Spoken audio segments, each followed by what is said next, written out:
Hello, ladies and gentlemen. Welcome to the podcast brought to you by Soccer Talk. Hey, listen, we got a lot going on today. A lot of news roundup, a lot of news going on in the world in European football. And one of the greatest, Lionel Messi, looks like he is about to. Well, he's leaving PSG. We already talked about that in the previous episode. We already said that was happening, and it's happening more than ever now. Messi's father confirms the transfer wish after Barca talks. I mean, he is ready to just go back to Barcelona. However, it's not as easy as you would think. Um, Messi's father just actually had a meeting with Laporta, president of Barcelona. They're meeting to discuss, or they met to discuss Leo's return after LaLiga approved the plan. That is the information that they approved the fact that the Messi would come back. They actually needed a lot to be able to get it done because there's a lot of money that's been owed by Barcelona. They're really not doing well when it comes to their finances. By the way, shout out to AJ Combs for this video, and shout out to everybody that's listening to the podcast on all your audio platforms, but also on Spotify, where you can actually watch. We put the video form. You can actually watch this episode right there with all the images and everything free, and you can enjoy it, the whole episode. Or you can actually enjoy these on the YouTube channel at Soccer Talk Podcast. You can actually enjoy it there. And shout out to everybody, man. Let's talk about soccer. Let's get it going. Let's keep it going. Fabrizio Romano actually said that Jorge Messi and Barcelona president Joan Laporta have met to discuss Leo's return after La Liga approved the plan. That's what we just said. But it's not as easy as it looks. I mean, certainly Messi wants to return to Barcelona. That's his place on earth. He wants to return to Barcelona. There's no way to say that. I mean, Barcelona is his place. Unfortunately, a lot of things had happened. La Liga approved it, but it's not as easy as it seems. Messi's exit from Paris Saint-Germain has already been confirmed by a new club and is yet to be decided, with the Argentinian linked with a move to Saudi Arabia, Inter Miami, as well as Barcelona. Those are the three top locations. I have one more, actually. I'm willing to say that Manchester City is willing to acquire Lionel Messi, but it takes a lot. I mean, it's not, like I said, it's not an easy thing to get Messi, and whichever club, whoever gets Messi, becomes automatically the club that needs to win the Champions League. It happens to PSG. PSG already had that burden put on them, and when they got Messi, it was over with. Everybody was looking for them. It was Champions League or bust, and certainly it was a bust for many years because they were just champions of the French league, and it doesn't matter, or of Ligue 1 as they call it. It doesn't matter. Paris Saint-Germain fans are not excited about winning a local title. They want to win the biggest trophy there is in Europe, and that is the UEFA Champions League. So, will he return to Barcelona? Will he do that? We'll have to see. We'll have to see what happens. I mean, Inter Miami sure looks good. That would be the second top his location for him, for his family to go to. It would be. It would be the second location for his family they would like to go. They don't want to go to Saudi Arabia, but that's an insane amount of money. We said it here in the last episode. Karim Benzema was going to go. I had the information that he was going to leave Real Madrid. The information that was given to us by our sources said that he changed his mind. But I said there is no way in hell that he wasn't not gonna take that offer. That's too much money to be to be declined. And Lionel Messi certainly has a lot of money. I mean, Inter Miami's offer is 10%, 10% of what actually the Saudi Arabia team Al Hilal offers Messi. 10%. Imagine how much money he's getting, or he would get, by going to Saudi Arabia. And with that being said, and Benzema going, oh mercy. They want to have the next World Cup, and they will do anything for it. So we'll see. Reports earlier on Monday said that LaLiga had finally accepted Barca's feasibility plan for the summer, a roadmap securing and accounting for the club's financial future, which means the club now has the green light to register new contracts. And with that return for Messi, it makes it possible now. But we'll see what happens when it comes to that. Certainly, like I said, Messi wants to go to Barcelona. That was his place anyway. He did not want to leave. So I don't understand really how that went. I know what happened. Lionel Messi, was mad at Laporta because Laporta used him to get into the presidency of Barcelona, and once he got there, his promises fell through. He didn't perform as he should have. As a president, as somebody giving Messi, he gave Messi his word. I'm going to fight for you. I'm going to try to get this deal done. But he didn't capitalize, and he definitely didn't keep his promise to get that done. So we'll see what happens now. It doesn't seem like a feasible thing per se, but La Liga is up for it. Barca is definitely up for it, and Messi clearly it's up for it. So let's move on. Let's move on to the last match of Karim Benzema. Karim Benzema. Oh my goodness. What happened there? We had music. But Karim Benzema, ladies and gentlemen, leaves Real Madrid as a legend. He is leaving Real Madrid. We've been said it. We're just going to spend a few minutes sharing some thoughts on that and some images from his last match with the club, the Blancos. I mean, Karim Benzema, a great old-timer, one of the greatest strikers the game has ever had. Clearly, he's at the top. Top 10, I would say for sure. Top 10 for sure. The Frenchman who hasn't actually enjoyed much of his national team success. He definitely wasn't part of that World Cup that they won. He tried to make it to the last one, but they weren't able to perform. Maybe they could have gotten something done at the finals against Argentina.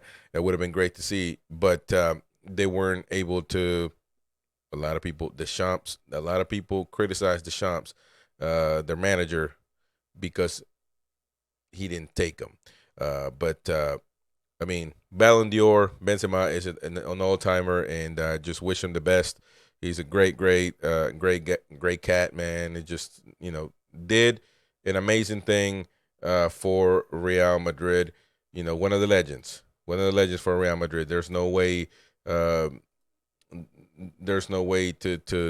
sell it short.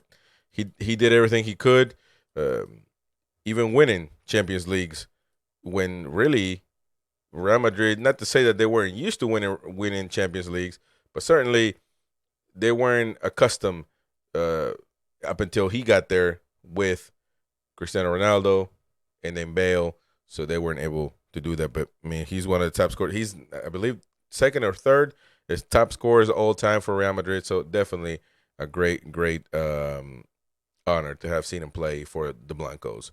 So we'll move on, man. We'll move on, because what will happen with the year remaining on Hazard's contract with Real Madrid? Well, I got the answer for you.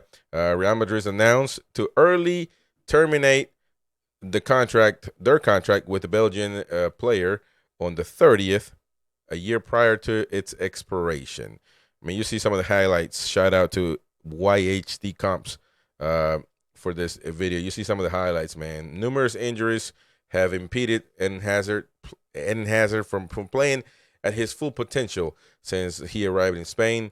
The Belgian has sustained 17 injuries during his 3.5-year tenure with Madrid. Although most of those were minor setbacks, the midfielder's injuries resulted in missing 78 matches for the club. And in addition, he has been benched more frequently than he has been on the field during his tenure at Real Madrid. Let's just keep this real. He has not even played a final once, but he has multiple Champions Leagues. It's incredible, but that's just what it is. Real Madrid aim to negotiate the players' transfer with other teams to recoup some of their money, some of what they spent potentially, but regrettably, no team was willing to incur the cost of his contract, which amounts approximately 15 million euros per year. That is insane for a player that doesn't play that much. One of the top paid players for Real Madrid. Insane. Furthermore, he is the second highest earner after Benzema.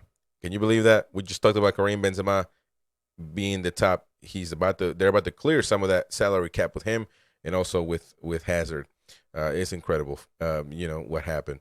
So they were presented with the dilemma of retaining him for another year, paying him another year, or just letting him go, and thereby occupying a slot that could be filled by another player or releasing him. And they opted to just let him go. Let him go. It's time to go. And Real Madrid actually saved $7 million for terminating Eden Hazard's deal because it was a mutual termination. He knew that he wasn't up for it. I mean, the club was just too big. Real Madrid was just too big of a club for Eden Hazard, and he knew that. He knew that. He from the get-go, I said that he wasn't going to make it. After seeing his first times with Real Madrid. It is unfortunate. It is unfortunate because you want a player like that to succeed, especially in a club such as Real Madrid, coming from Chelsea, that he did amazing things there. But he just was not even close the player that he was in Chelsea with Real Madrid. So just let me know what you think about this, man. It's incredible what happened with him. It's one of the biggest setbacks and one of the biggest failures a player has ever. I think the jersey, Real Madrid status was just too much for him. He was not able to perform under pressure. He was not able to even compete and to actually fight for a spot. In the beginning of the comeback of Ancelotti, a lot of people said that he might be a good second striker for coming after Benzema. Like, be the guy coming off the bench when Benzema wouldn't be able to play. But he wasn't even able to do that, and that is what's even more frustrating. That he wasn't even able to be somebody coming off the bench that was valuable to Real Madrid, and that is concerning because he was, again, the second highest paid player for Los Blancos. Well, now Christian Pulisic. Let's talk about him. Let's move on quickly. Christian Pulisic. How could he fit at Juventus, Newcastle, and other potential destinations?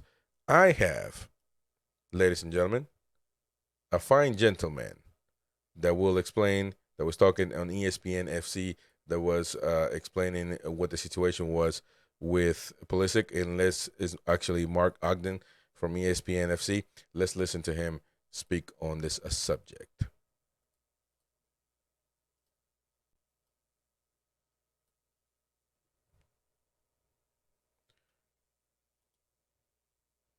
The USA forward, and Juventus, the Italian club, are leading the chase. Now, it's no surprise that Pulisic is on the way out at Chelsea. He's had a couple of really injury-hit years, and obviously last summer the club were taken over by Clear Lake Capital.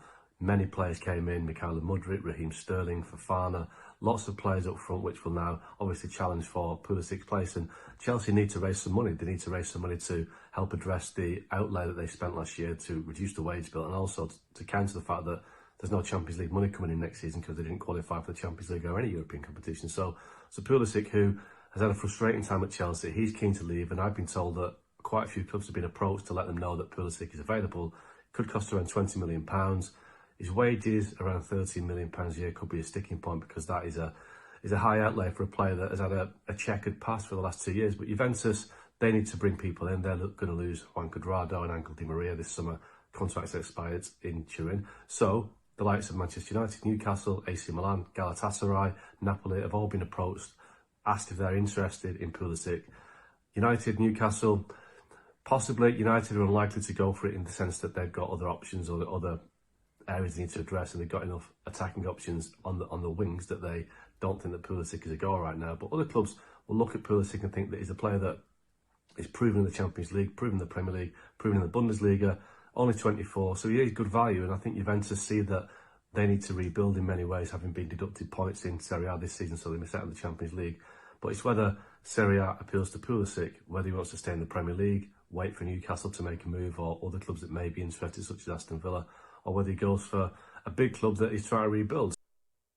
Well, that was what Mark Ogden was saying about Christian Pulisic. I'm not for sure that's. I mean, I think he would go to Juventus. I do think so. He's not getting any minutes at Chelsea. He's not really being the option that he was in the beginning, and that for the U.S. men's team, that's actually something that needs to be addressed.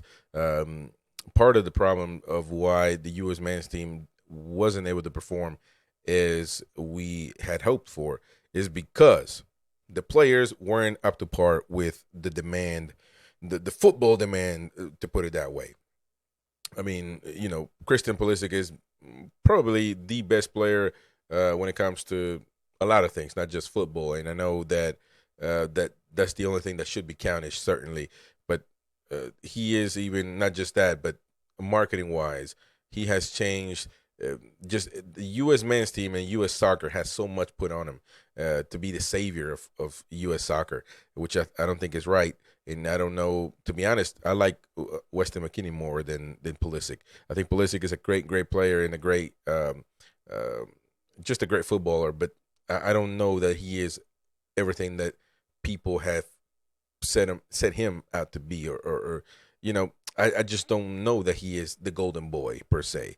I think that the U.S. needed somebody to put that claim on, and but he is such a talented player. I don't want that to sound like I don't think he is. I think he's such a talented player. But if we are talking about if we are saying that he could go to Newcastle, there is a problem that I have to call him the face of U.S. soccer. If the face of U.S. soccer is going to play for Newcastle, I mean, I do have a problem with that. I mean, Newcastle is a great old time club in England, but they haven't been relevant to football in the last few decades. So back since they had the Colombian Asprilla or the Peruvian Solano, back since those days, Newcastle hasn't been that. And to say that the face of our football, the face of U.S. soccer is going to play for Newcastle, I mean, it's kind of dramatic. And to say that I don't have a problem with him playing for Juventus. Juventus is a big club with history, but also there is problems with Juventus. Why is Juventus interested in Pulisic? I can say because of his talents, perfect. I can also say, or doubt, is because they can't get very many players to go to that club because they're trembling. They're going through bad situations, things that were done illegally in the pandemic, asking players to reduce their salaries and lying to Serie A. So Juventus has been known to do cricket stuff. I mean, they got relegated for doing not similar, but stuff that they weren't supposed to do in 2011, 2012. So it's not the first time. They lost a few points this year, and I don't know. I mean, it seems like they have a lot of trouble coming in the horizon, and for Pulisic to go there could be a possibility. Certainly a possibility, but I don't know if it would be a smart move. However, I'm also saying I don't even know if he has other clubs that would be interested. So, listen, great player with great skills. We just hope that he makes the right decision, and not only for him. Obviously, he will do that because of him, for him, but for us to like U.S. soccer and that actually watch the games and that actually feel the games. Hopefully, he makes the right decision in order for him to be a better player for the U.S. men team. So let's move on. Let's keep going, and let's go to LF. Let's talk about the CONCACAF, the CCL final, CONCACAF Champions League final. I mean, listen, what a match. Usually won by Mexicans, by the Mexican side. What can you say, man? There was nothing else to it. This was just a dramatic win but they won it right. They won it, and there's nothing you can say. Mexico has a great league, man. whoever, I was just listening to this podcast that the MLS has called Extra Time, and they were kind of, I don't know if I took it the wrong way or what, but they were kind of not giving the flowers to the Mexican side, to Leon. And I mean, they did everything. Listen, we just got to do better ourselves in order to to be better. We just got to do it ourselves, man. And certainly weren't able to capitalize when it comes to that. The U.S. lost, and we got some post. Okay, we got some post match yakety yak. Let's listen. I'll start just congratulating Leon on winning the Champions League. I think we got beat by a very good team. I think if you look at the 180 minutes we played, they deserve to win. And so hats off to them and congratulations. I think they had the right answers over 2 matches, and we came up short. But I don't think this will knock us down. We're obviously disappointed, and it hurts, as it should. But we now know where the level is, where we need to get to, and we'll do everything in our power to get there and to come back stronger and to win this event if we're able to play in it next Hey, Steve. Got 2 questions for you. First off, just wondering your thoughts on the formation that you started out with today. What were you looking for, and what did or didn't you get from it? Yeah, just a little more control of the game, and to defend the width a little better, and to create maybe a little more on the flanks. And we did exactly what we expected to. We had a very big chance with Denis. I'm not sure, minute 1 or 2. So it could have worked out beautifully. But this game is not about, I said it before, it's not about tactics. It's about moments and mentality, and in the right moments, Leon was better. And then secondly, what you felt you did not get from your team over the 2 games? I just think the quality of our in general, our football, our passing, our creating of chances and finishing chances. Again, there were chances tonight, and we didn't finish. And I just think the quality of our football overall could have been better in these 2 matches. But from my experiences in this game as a player, the higher up you go, the higher the level is, the less chances you get, and the better you have to be at taking advantage of those chances and defensively as well. You can't let good opponents get any looks at your goal, or any good looks at least. I think we did a good job of minimizing their chances, but still, again, took a soft goal, a goal that was very easy to defend, and we fell asleep on a play, and it ended up hurting us. Well, listen, I have to agree with him. I couldn't agree more. I mean, this game is about moments, about certain situations, about being prepared at the right time, at the right moment. And I mean, you can work all you want to, but when it comes to the match, if you make certain mistakes, mental mistakes, then you're going to lose this. And clearly, Leon was better at capitalizing LA's mistakes. So, it is what it is. I'm sure they'll learn from it. Steve is a good coach, man. He's a good manager, and I think he's going to do great and continue to do great. Let's go with the 4 potential. Yes, sir. Yes, sir. By One Football. I mean, it was interesting to see this because this is good information. Who are the 4 potential MLS free agent transfer targets from the Premier League? So who's leaving the Premier League to go to the MLS? That is something that we need to look for. Roberto Firmino, the Brazilian striker, said an emotional goodbye to Anfield and will depart, a much-loved player, despite his limited minutes this season. While he may not have been starting every week for Liverpool, he has the quality to continue to be an elite player somewhere else. And the MLS sides may be looking to convince him that a couple of seasons across the pond could be the right decision.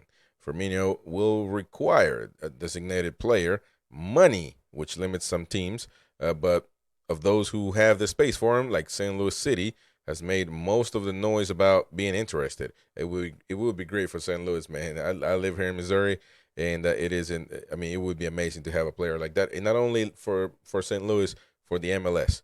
I mean, he is still in his prime, so they'll also make most sense in the style of play as well. Present front line like Liverpool, who will look to get the ball forward with a quick, direct passing. So we'll see. Another one from Manchester United, Jesse Lingard. Great player. And they said thank you to him. He's still 30 years old, still has a lot of football left. Midfielder struggled this season with Man United and with Nottingham Forest, and will leave the club this summer as a free agent. Despite this difficult season, the excited number 10 could be a real benefit to the MLS side, looking for a player to bring creativity as well as the ability to score goals. With his large wage at Nottingham Forest, the deal could be a little expensive for most, but would require DP money like for Firmino, leaving each team who benefit from him coming with a lot of ifs. But certainly a great player. If St. Louis misses on Firmino, they can count on Jesse Lingard. So they have a lot of options right there. And also, if Thiago Almada leaves Atlanta United, that could be a certain place. Manuel Lanzini, a player that arrived at West Ham United in 2016, said his goodbyes also. The Argentine attacking midfielder has the quality to add creativity, to a struggling offense in the MLS. Houston Dynamo, like the article says, would need to be very persuasive with regard to the type of contract they could offer him. He sounded for River Plate too, for a return to Argentina, club that basically created him as a player, and he actually flirted with coming back to River Plate, the Argentine giant. But I think the family and everybody, they want to be in a better situation when it comes to living in better situations and living in the United States. It could be beneficial for them. So it could be a possibility for Manuel Lanzini to come to Houston as they are interested. So they'll have to see what they can do with that. Phil Jones, signed by Sir Alex Ferguson back in 2011. Now, he is a veteran now. He is a vet. He was praised by former United manager as having such an incredible future ahead of him. It didn't really work out that way, but he stayed at Man United for a long time. Injuries also stopped him from becoming the legend that he could have been, I guess, per Sir Alex Ferguson. He is a huge risk, but another former international. He has 27 caps for England. He needs to prove he can play to be able to get another contract. Some teams may see him as a decent gamble to provide depth in the center of defense in a busy second half of the season. Austin FC is playing Alex Ring at center back frequently. Maybe a chance to bring in a player like Jones could be tempting for the Timbers. Also, another team with a real lack of depth and desire to make impact on the playoffs, though have most goals conceded in the Western Conference after 15 games with 24 goals. Incredible. All right, moving on, man. That's crazy. 24 goals. Insane. Oh my goodness. We're going to talk about the U.S. bounce from the under 20 World Cup. I mean, what can we say? This is just unfortunate situation. The same standings, the same the same situation that happened last World Cup. U.S. got out the second and around the same time. This time they lost against Uruguay. A lot of good players from Uruguay, man. What can you say? I mean, fourth quarterfinal,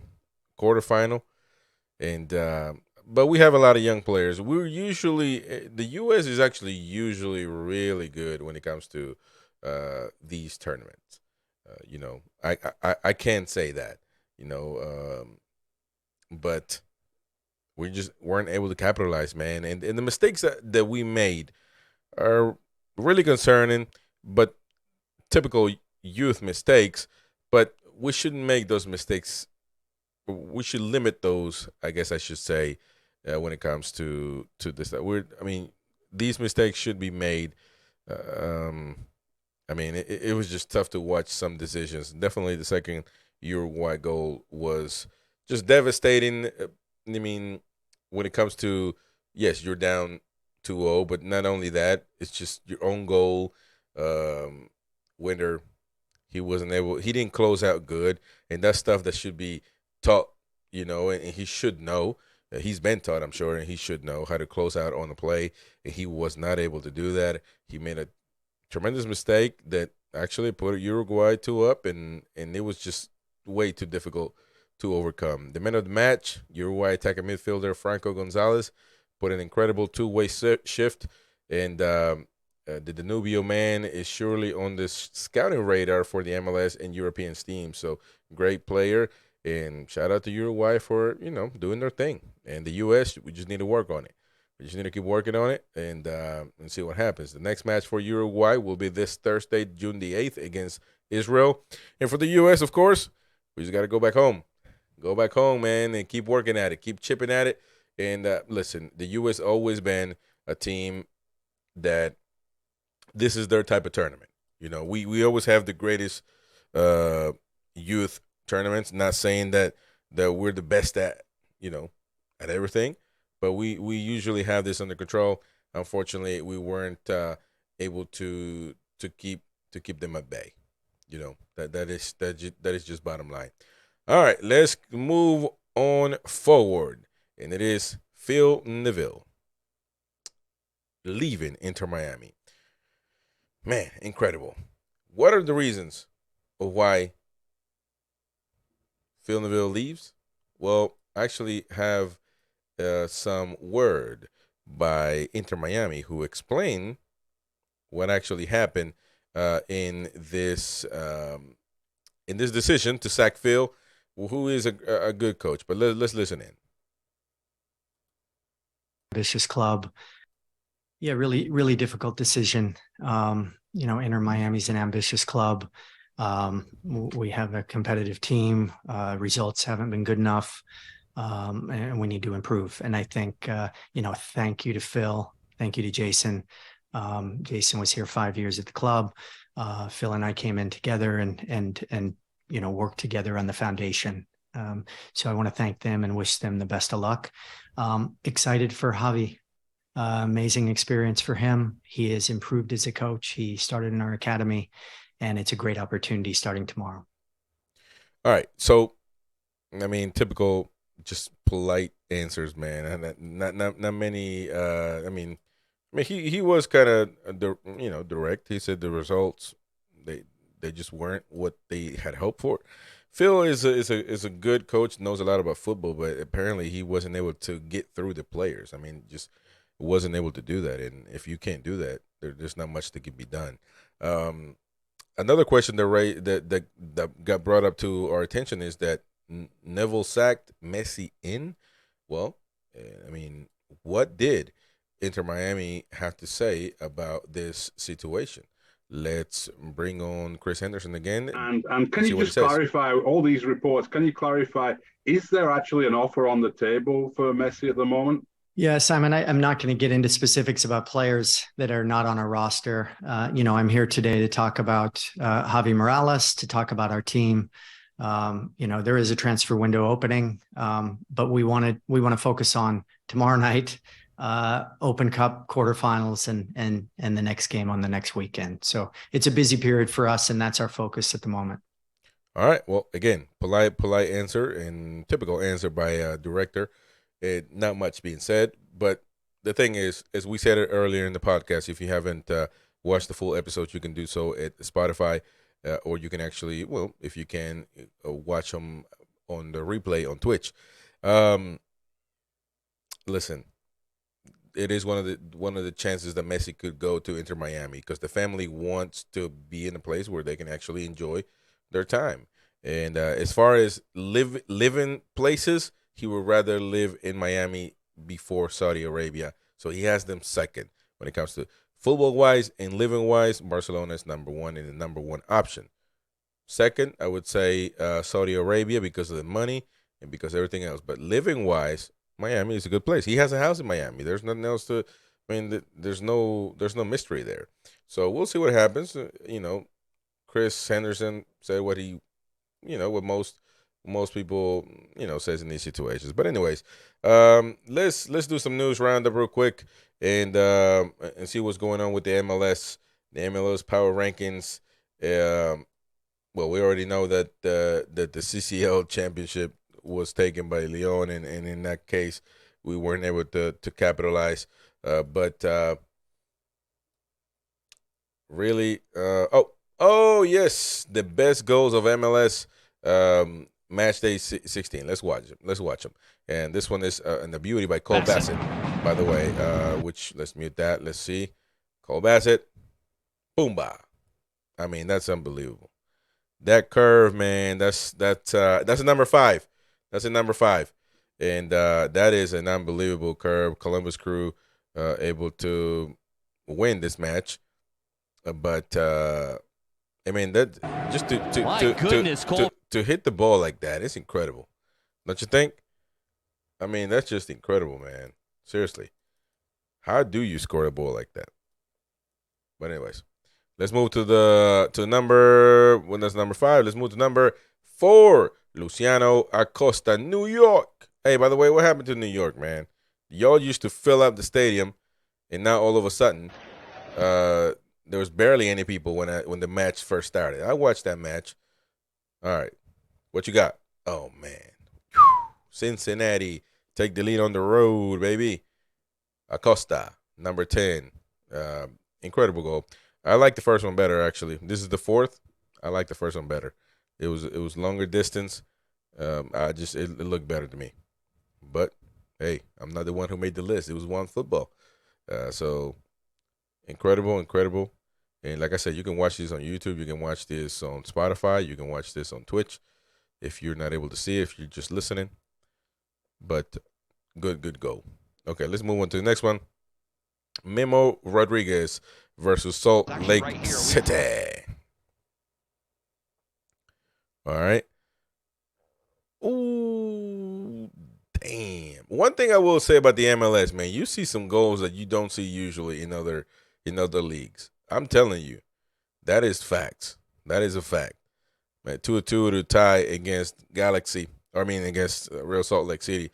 Great goal, man. Let's watch that again, though, man. Just quickly. He's going to go to his right. Space. Boomba. Right to the corner. All right, let's go. It was the second. Pablo Ruiz. Pablo Ruiz, man. What you going to do? Ooh, Real Salt Lake City. Bang. Bang. But that wasn't as good, man. I don't know who made this list, but you can't say that this is better than the last one we just saw. This is a free kick.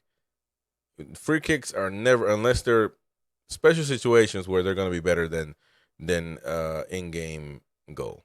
This was not better than. Nah, no way.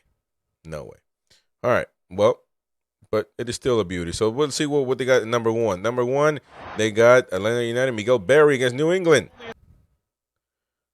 Ooh, come on, man. Oh, so he tried to dismiss it. He kept it. Boomba. Hey, what happened to the goal? Okay, there it is. Mercy. That was a good goal. That was a good goal by Miguel Berry, who is another player on the list to score their first goal with their prospective club. So, first goal for Miguel Berry.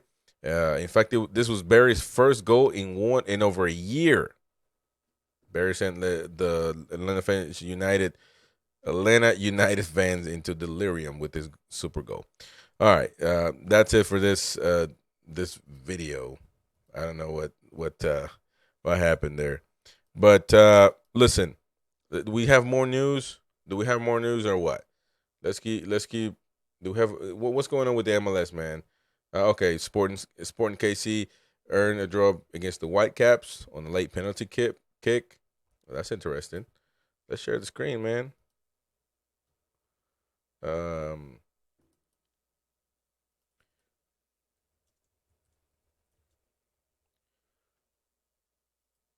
MLS news roundup. What else is going on in the U.S.